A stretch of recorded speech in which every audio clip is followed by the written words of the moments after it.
Hello, good morning, my lovely people, and welcome to today's episode of Modesty's Morning Masterclass.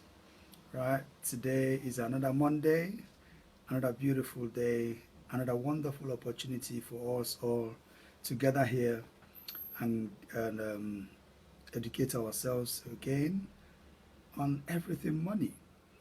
And that's why I always look forward to Monday. And for those of you who have been following us on this program, I know and I'm sure you always look forward to Monday as well. If not for anything, for the knowledge that we share here and for the experience that we share and the experience that we gain. So I hope you've all had a very good weekend. I have had a very good weekend as well. Um, my weekend is made up of my normal um, hobby, football. Play football on Saturday, spend time with family on Sunday, and chill out on Sunday and getting ready for work on Monday. And here I am again spending my Monday morning with you for us to rub minds together and better ourselves. And remember, the essence of this is to improve your relationship with money. That's why we do this every morning. That's why it's called the Modesty's Money Masterclass. So this is episode number 39. And today we're going to be talking about the essentials of family finance. Hello, Charito. Good morning. Thanks for coming on. We're going to be talking about the essentials of family finance. I'm a family man, and as you can see, I've got my family thinking hat on today. Okay, so we're in a family mood, right? And we're gonna talk everything family, and we're just gonna dig very deep into family finance and try to help as many people out there who are struggling to come to terms with how to organize their family finances, to bring it into shape, and to help them understand how money works in the family and how to make money work in the family and how to improve your family's relationship with money. All right, and the aim of this is that I want to make sure that as fewer families as possible struggle with their finances and their money. So the ideas that I'm about to share and the things I'm about to say is to help as many families as possible to stop struggling with their family finances, to put their family finances in a better shape, and to have a brighter future expectation for their family's finances.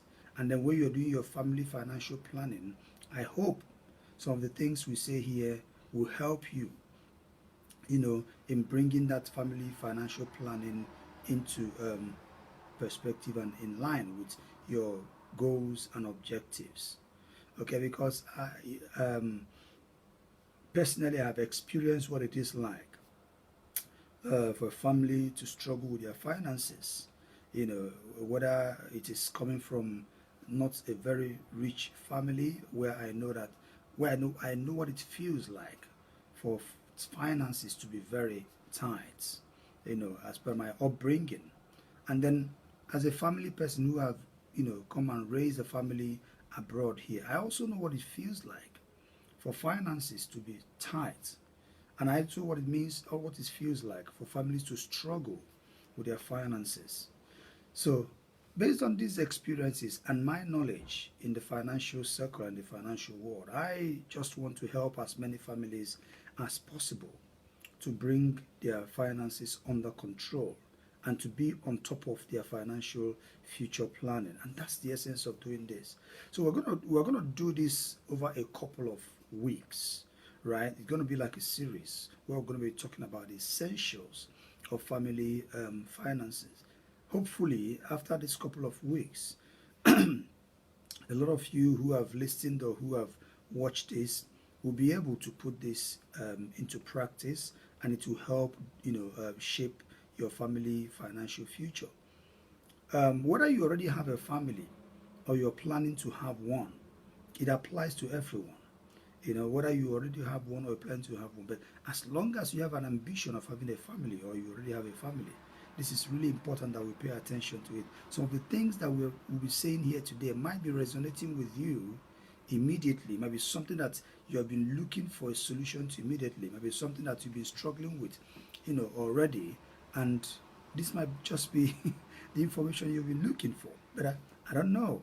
I'm just putting out there the knowledge that I have and to help as many people as possible. So hopefully this will help.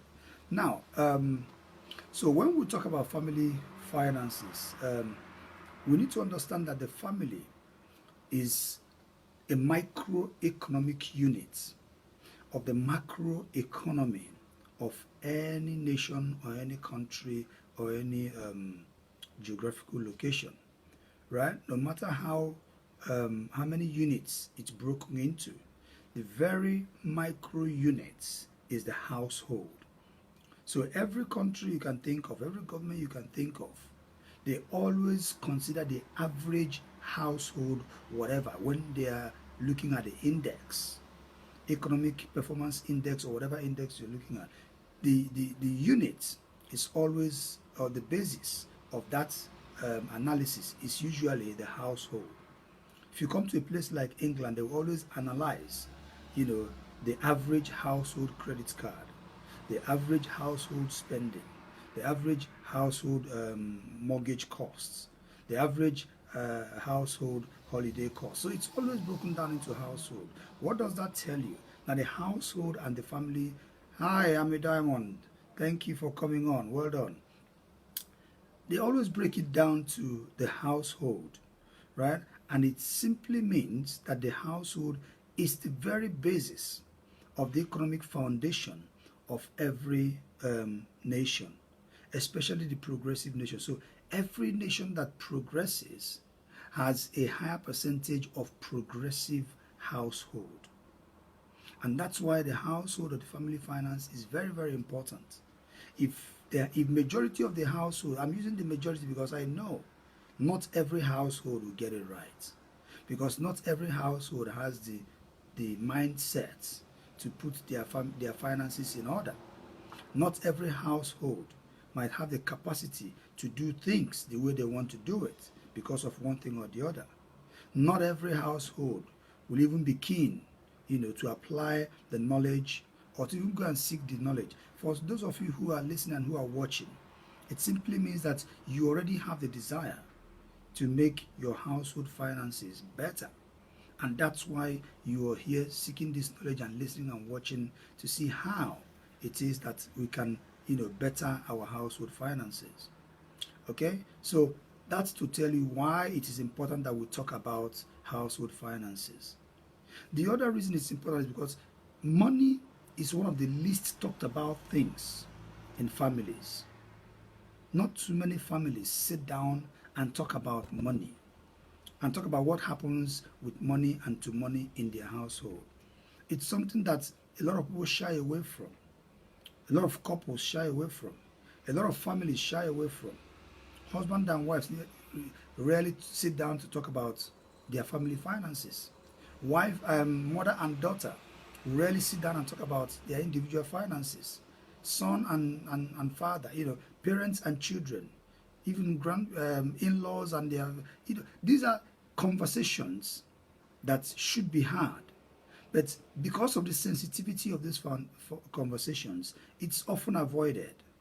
Because oftentimes when you talk about money, it's very easy for some people to misunderstand the whole topic, the whole concept, and the whole essence of doing it. And some people might feel victimized, or they might feel being blamed for one thing or the other, or they might feel somehow financially incompetent or unintelligent, or maybe their financial failures are being exposed or something. There is always sensitivity around the issue of money when it's being talked about in the family. But the truth of the matter is that this is one of the things that families need to talk about openly and be very honest about it.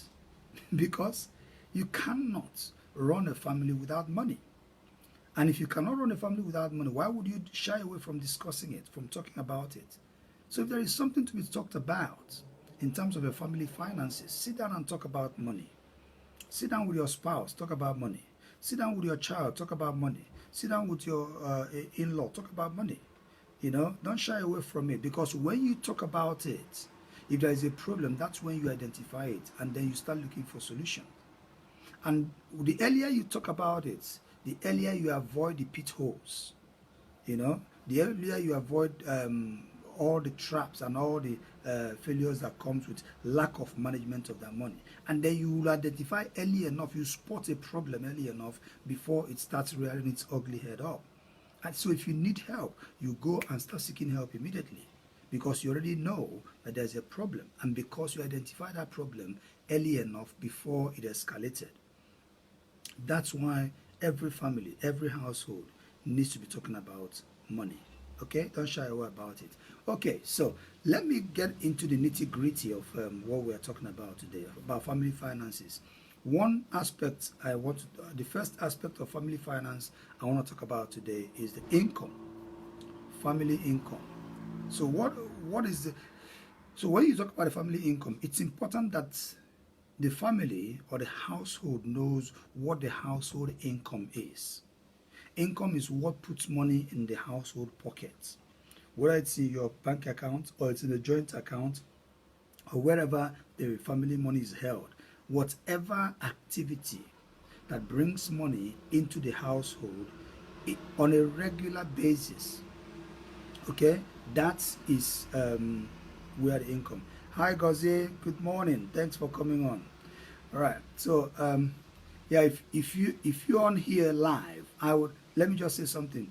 If you're with us live, it would be really nice for us to have like a community or let's just say a communal atmosphere. You know, if you can just, you know, type on your system or whatever you're watching from, or your phone, and just say hello. You know, let's just say hello to each other, right? I really appreciate that, because it lifts our spirit and it tells us that, hey, we're here and we just want to say hello to everyone. All right, so just type and say hello, and then that will be much appreciated. Okay, now, so talking about income, the household income, it's important for every member of that house, not really every member, but every economic contributing member of that household, whether it's the husband and the wife, or it's even if it's the daughter or the child who is contributing. It's important that every economic contributing member of that household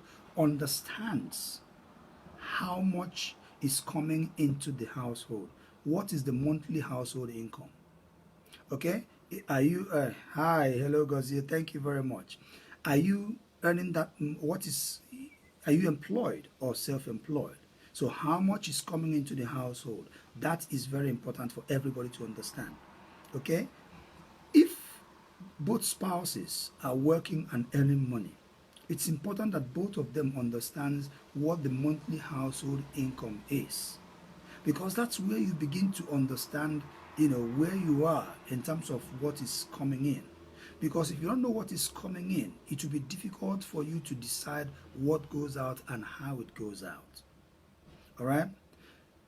I know some people may not be comfortable letting their spouses know how much they earn. It's a controversial issue, it's a controversial decision, and it's a controversial topic.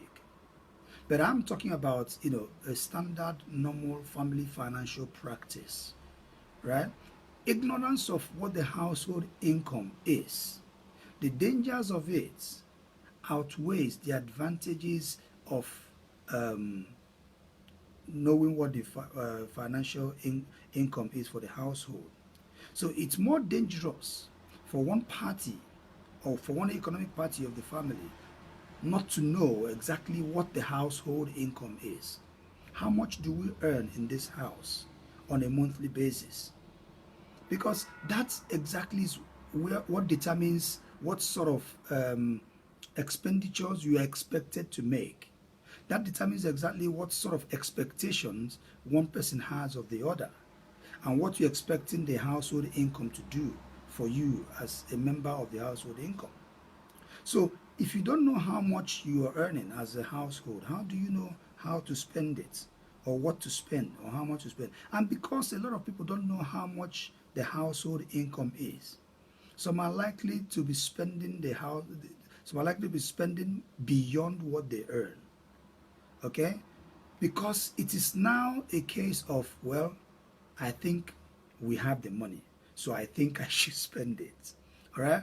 Or it's a case of well, the money should be there, so I should spend it.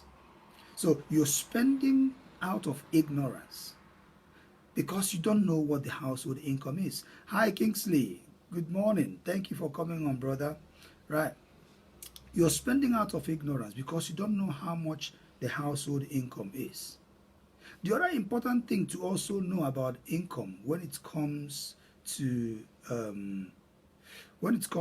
household income is to know who are the income earners and who earns more in the household. All right? Who are the income earners in this household and who earns more? Or what proportion of income does this person bring in or does that person bring in? It's important to iron that out. Now, some people might be asking, why is it important to know who earns more and who doesn't earn more? It's important to know what my contribution to the household finance is. It's not for me to lay any claim or any stake to superiority in the household. But if I know that 60 or 70% of the income comes from me, I will know the level of responsibility that I bear towards my family. I will know how reliant my family are on me, or how reliant I am on the person who is earning the money.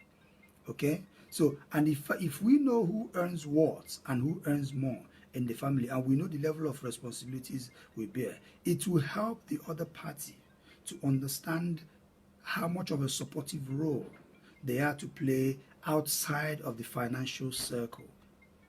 Okay? Because who earns more has a responsibility to support who earns less. And who earns less has a responsibility to support who earns more in other non-financial roles. Because it now clearly defines each person's role. If I am the higher earner in the family, I know that my main responsibility is to provide financial resources required to run the family.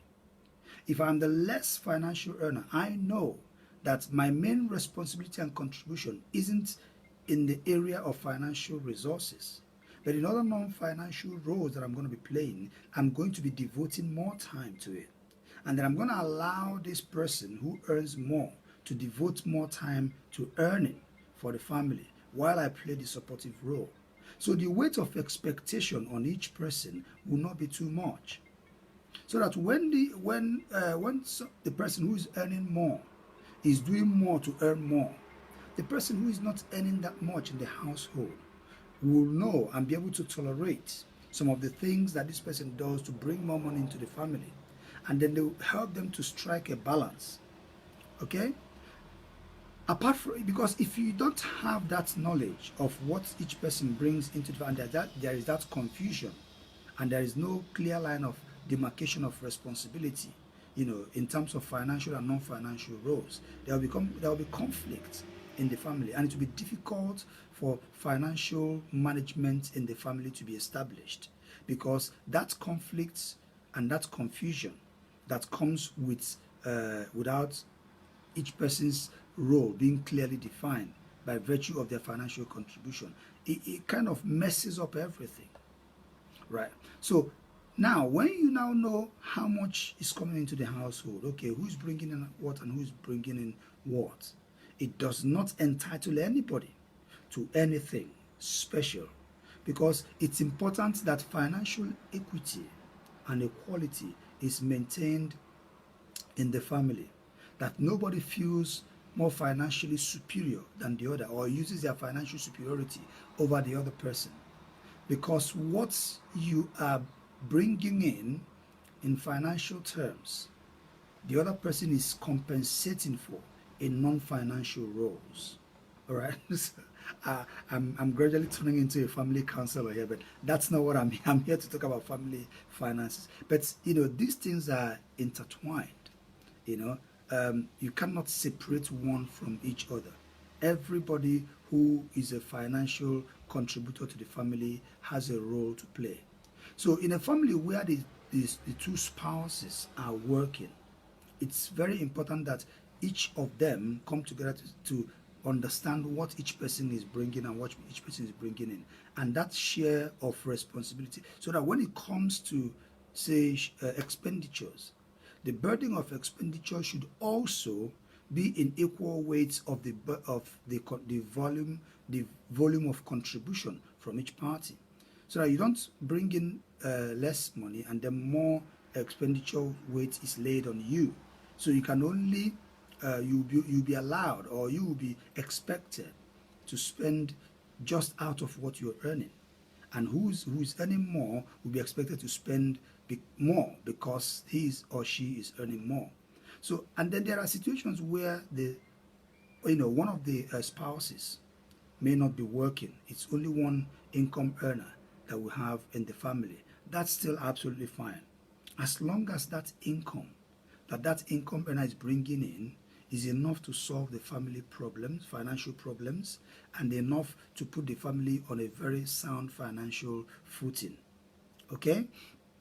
But if you feel, as the other spouse, that the income coming in is not really enough to take care of the family's financial issues, and you feel that the burden is too much on one party, there's nothing wrong in you contributing and saying, hey, that's where the conversations start. We sit down and we talk. Look, our finances are not looking very good, and looks like the burden is too much on one person. Can we try and make something that there will be more sources of income into this household, at least to lessen the burden? I know I had this conversation with my wife at some point in our family financial life. There was at some point where when I was the only one working and earning, and she wasn't working, and at some point we sat down and we felt the burden, the pressure was too much on one person, and she felt, well, I want to contribute and I can contribute. Let's strike a balance. I know we've got childcare issues around. How can we find solution around childcare and build my working life around the children and around the childcare and still do that? We sat down, we talked about it, and we came up with a decision. And then she went back to work and she started working, and I concentrated on my business as well to help to give the business some breathing space. And trust me, it worked, because the family finances were choking the business at the time, and the business was still growing. And it wasn't good for the health of the business that whatever we are making in the business, we are spending in the family unit. So the business was struggling to grow because, business expenses and family expenses were choking it up, and the business was still growing. And she was very magnanimous in saying, let me contribute, all right, so that we can give the business a breathing space. And the little that she was bringing in then made a huge difference, because it helped relieve the business of some of the expenditures that was choking it, and the business had a breathing space and it was growing. So some of the little things that she could take care of, things like food, children's clothing, some childcare stuff, and those things, you cannot overestimate how much difference and how much impact they have on family finances. All right? So it's very important that you sit down and you talk about these things. And don't let your ego come, in the way of that discussion. Particularly when it comes to men. You do not feel like, your spouse trying to contribute to the family finances is a kind of indictment on your ability to earn for the family. No. It could be a saving grace. It could make the difference between the family, flourishing and the family collapsing. You sit down and you talk about it. Or if you are the lady, or if the woman in the house is earning more than the man, don't let your ego come in the way of saying, oh, she's earning more than I am doing. Why should she be? No. There is nobody in the household who has the monopoly of being the financial breadwinner in the home. It's all about understanding. It's all about clear definition of roles. In homes and in families where one party or one spouse earns more than the other, it simply means that there is more supportive role expected of one person on the other. Because the most important consideration in the whole scenario is the family.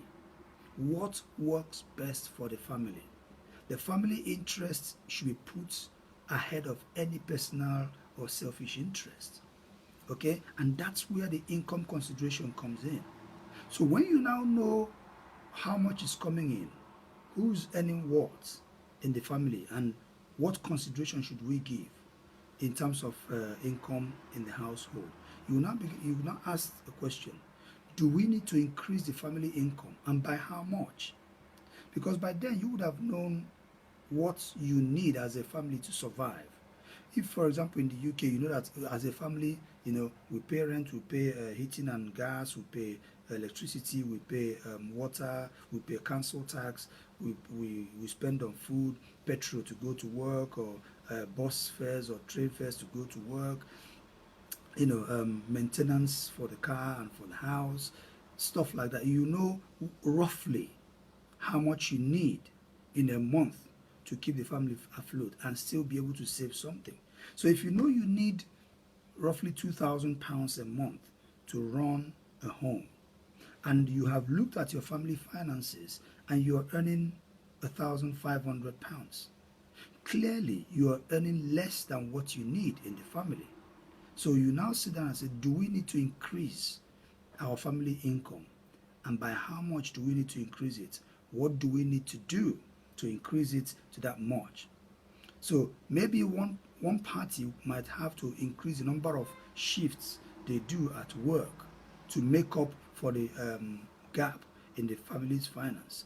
Or if you're running a business, the other party might need to step up their game in their business and say, okay, I need to go out and look for more clients. I need to go out and look for more businesses. I need to increase my business income capacity so that we can make this difference, or for this hole that is in our family finance.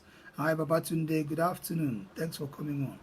Right? So you decide by how much you need to increase that family income by. And all these are coming out because you have sat down to have a conversation. And that's what I said from the beginning. Talk about money in your family. The issue of money should not be shied away from. Families should sit down and talk about their finances. Talking about it exposes a lot of things, and then it springs up ideas on how to plug the loopholes that you have identified by mere talking about money. Okay, then have you also now considered how stable is the family income? How stable is the family income? Remember what I talked about income from the beginning. I said your family income is what puts money in the family pockets on a regular basis. Every family really needs to find a stable income, an income that comes in, whether it is weekly or monthly or quarterly, on a regular basis. That is income. Okay? Do not mistake gifts and grants and handouts and all that as an income. No. Oh, yeah, I'm married to the son of a rich man. If the worst comes to worst, his father or his parents are going to bail us out. Or I'm married to the daughter of a rich man. If the worst comes to worst, their parents are going to bail us out. Your in-laws are not an income source. Your parents' in-laws, they are not sources of income. They are just relatives. They are family relatives. They could bail you out once or twice, but they can never bail you out forever. There comes a time when your parents or your in-laws can say to you, hey, we've had enough of you. You're becoming a financial nuisance. This is the last time we're going to bail you out. Because it's not stable. It's not something that you keep going back and they keep giving you, stipends every month. If your parents' in-laws or your parents are handing you money every month to support your family expenses or your family income, it's a big mark of financial failure in the household. It is. And you have to make sure. Hi, Joy. Thanks for coming on. Good afternoon. Hi, Kevin. Thanks for coming on. Good afternoon, brother. So it's a big question mark on the family's finances, because it means that there is something very big missing in there. Because that is not it's not an employment. Unless your in-laws have employed you in a family business, then that's allowed, as long as it's an employment income. Maybe your parents have employed you in an employed role and they are paying you wages. It's acceptable. Your in-laws have a business and they've asked you to come and work in the business as a family business and they are paying you salary or wages. That's very, very welcome. But handouts and stipends. Hi, Bruna. Good afternoon. Thanks for coming on. Handouts and stipends are not sources of income. So, how stable is the family income? Is the next question that you've got to ask when you're discussing the income, the family income. So, when you identify the stability of that income, it is important that you take steps to regularize the income that comes in, because without a regular income, it becomes nearly impossible to budget. Now, this might be a little bit of an issue for people who are self-employed, because for self-employed people, their income cannot be said to be regular. Not all self-employed people, anyway. Like business people like ourselves, certain months are good and certain months are bad. Which is why it is important for you, if you're self-employed, to take an average of, say a 6 months average of your self-employment income. 6 months is a good average. Look at how much you've earned in the last 6 months and average it. And that will give you an average monthly income that you're earning. And use that as the regular. Hi, Chelsea James. Good afternoon. Thanks for coming on. Use that as an average to measure what the regular or the regularity of the income coming into the family is. So if you're averaging, say £1,500 every month based on your 6 months average, then use that as a tool, as the income for budgeting. Yeah, some months when you make more than you have made last month, remember you have an average. So in another 6 months, you take another average of the last 6 months. And if you can do a 12-month average, even better. The longer the better. If you can do a 12-month average, it gives you a more stable figure to work with in terms of your family budgeting and family financing. Because what we're saying is here, how stable is the family income? And how can we regularize this income? So when you know how stable that income is and you know how to regularize that income, it makes things a lot easier for you as a household and as a family to be able to plan your finances, say around investments, around savings, around expenditures and all that. Because you know exactly what you're earning and you know that, okay, at least on average every month I should be averaging 1,500. So in a month where I don't hit that 1,005, I know in the next month, I'm going to hit that 1,005, and I'm going to take measures to make sure I hit that. If you are self-employed or you're working on 0 hours contracts, right, and your income is not regular, that average gives you an idea of what you need to do to hit that average for the next month. If you need to, book in more shifts, if you need to, if you know that there is money coming into next month that hasn't come in this month, that is going to run into next month, that's fine. But as long as you have an idea of what your cash flow is like in the family, it makes a lot of sense. Okay, stability and regularity of family household income is very important factor in deciding how to run the family finance. The next question is, now, if after assessing the family household income and it looks like the household income has dropped from what it used to be, maybe where one of the parties used to work, their shift has been cut, they don't have enough shift anymore, or one of the working parties have lost their jobs, okay, or the business has suffered a setback and is no longer earning as much as it's earning, especially in times like this, in this COVID-19 season. A lot of households are having to make a lot of adjustments because maybe somebody has lost job or somebody has lost income, or income coming into the household has dropped significantly. The discussion would then be, what can we do, or what do we have to do now that the income has dropped?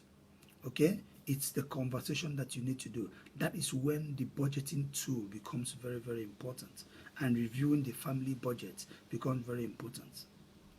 I'm going to talk about the family budget in the next session of this essentials of family finance, but not today, because time will not permit me today to talk about the budget. And I said to you guys that this is going to be a series over a couple of weeks where we're going to be discussing this thing, but we're talking about income today. So you will decide what to do when the family income drops. The family income, how to prop it up. Okay, do we have things around the house that we don't need anymore that we can sell? Yes. There might be things lying around the house that you can put on the internet. The internet is a powerful tool these days. You think about all the shoes and clothes and all that that's you no longer use. So some of them you have never even worn them for a very long time. Somebody might need them. Stick it on eBay, stick it on Gumtree, stick it on Amazon, wherever. Facebook Market is a very big market now where people sell stuff. I buy things from Facebook Market, things that people no longer want to use, or they bought and they no longer needed it. There are some things that people have given to you as a gift. You didn't really need that gift. Maybe you have that thing before. It might be a kitchen appliance. Somebody might have given you a blender, or you might have won a blender in a bonanza or something, and you already have a blender and it's maybe the same capacity, the same level. You might just start to sell either the old one or the new one, just to prop up the family finance in the time being while you try to work, things out. You might decide, okay, this person's income has dropped and they no longer earn as much as. On my own side, do I have the capacity to increase my own? If I have the capacity to increase my ability to earn, let me go ahead and do it and just support this person until this person comes back to his or her feet and is able to, earn as much as they earn. So you might switch roles at that point in time. And this person might increase their capacity to, if there is room for that increment to do it. Maybe where the other person is working, there is more room for shifts to be booked or for this person to earn more. Let the person go ahead and bring more money into the household. What to do when the household income drops? Think about what you're spending money on. Right? Is it time to cut down on some expenditures? Yes, if you... Hi, Gold. Good afternoon. Hi, Emmanuel. Good afternoon. Thanks for coming on, guys. Think about what you're spending money on. Is it time to cut down on some expenditures? If you have been eating out like 3 times in a month before now, you might decide to be eating out just once in a month, or not eating out at all, just to save some money. You can look at your household utility bills. Can you save money on them? Is it time to review them? Maybe your Sky or Virgin TV or your internet is due for renewal. Can you get something cheaper? The mobile phone you're using, do you really need that expensive mobile phone, or should you just go on SIM-only contract instead of taking a contract with phone and SIM and save some money on that? Things like that you need to explore. What to do when the household income drops. You make decisions around that. But at the center of this whole thing is the discussion. If you did not have that conversation as a family, discussing money in your family, you will never come to this conclusion. You will all be living in illusion. You'll be living an illusionary financial fake life. And that's when credit card spending skyrockets and hits the roof. People start spending more than they are earning because they are very shy to admit that they are no longer where they used to be financially, because their ego is not allowing them to have an open conversation in the household about what their income is really like now. If you are struggling financially, let the other spouse know. Let the family know if they need to. If you've got children, let them know that things are no longer the way they used to be. Hey children, we've got to adjust, all right?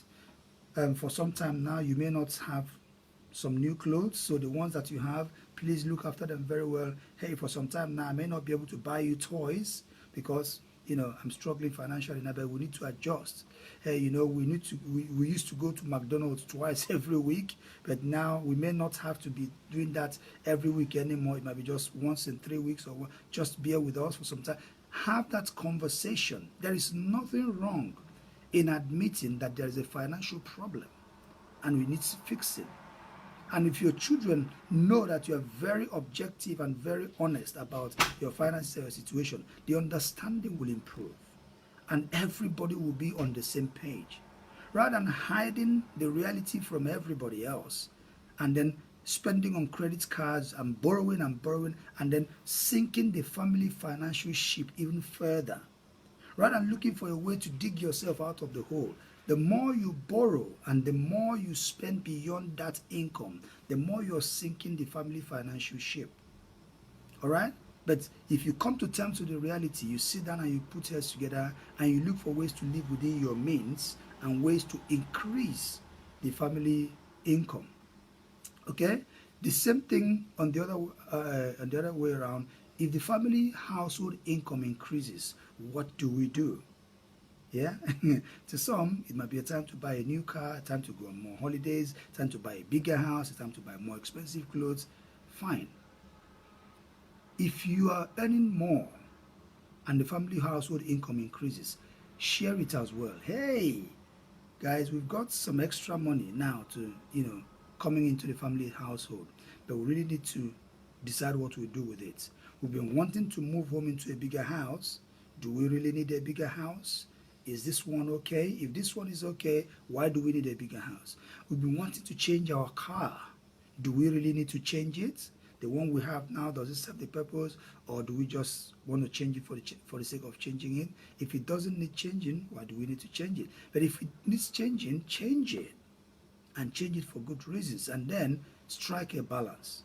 And listen, I am not one to campaign for people to live like a monk simply because they want to be financially savvy and you deprive yourself of the good things of life.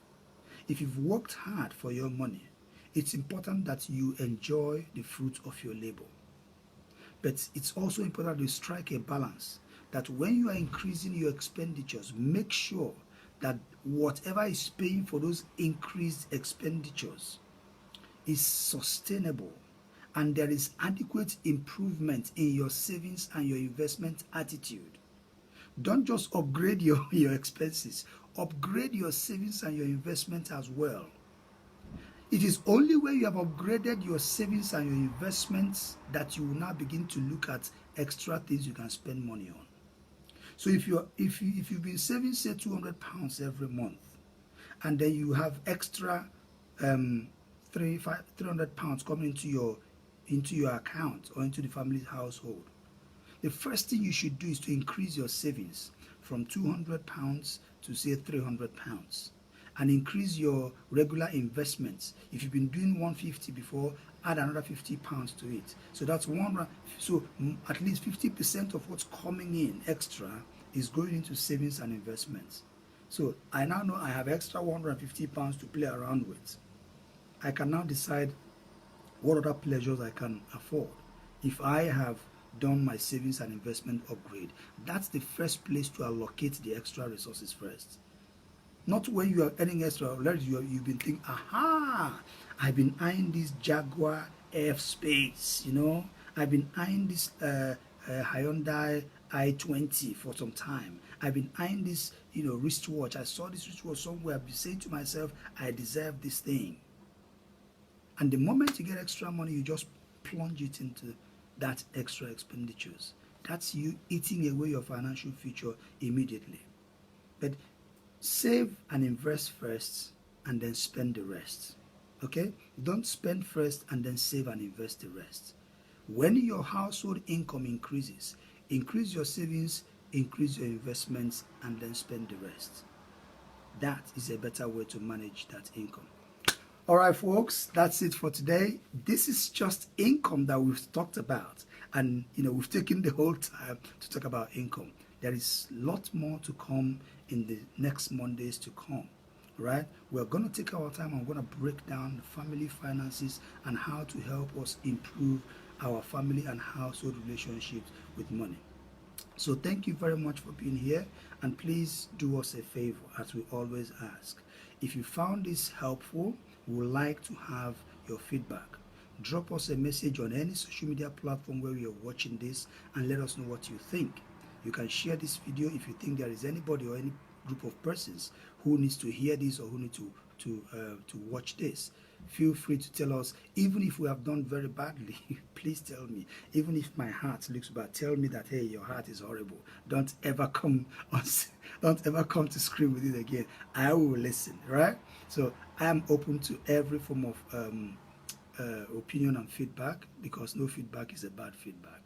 And until then, I'll see you guys again on Wednesday when I come here to talk about mortgages in our Modesty's Mortgage Masterclass. All right, and then on Monday, we'll continue on our series on essentials of family finance. Until then, do have a lovely day, have a lovely Monday, and I wish you all the very best of the week. Thank you, God bless, and stay safe. Bye now.